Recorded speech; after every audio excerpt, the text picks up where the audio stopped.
శక్తి వెలిసి ఉంటుంది వాళ్ళ బలహీన వాడాలైతే. ఇది మరి నేనైతే సారాంశం.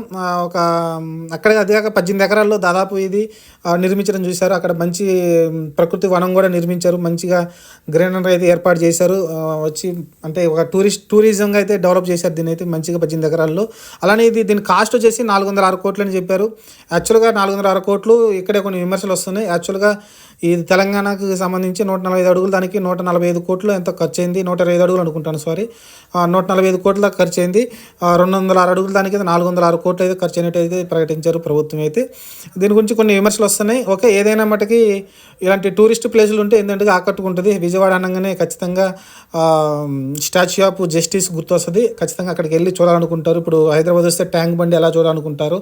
కాబట్టి మన విజయవాడ వెళ్తే ఖచ్చితంగా స్టాచ్యూ ఆఫ్ జస్టిస్ చూడాలనుకుంటారు.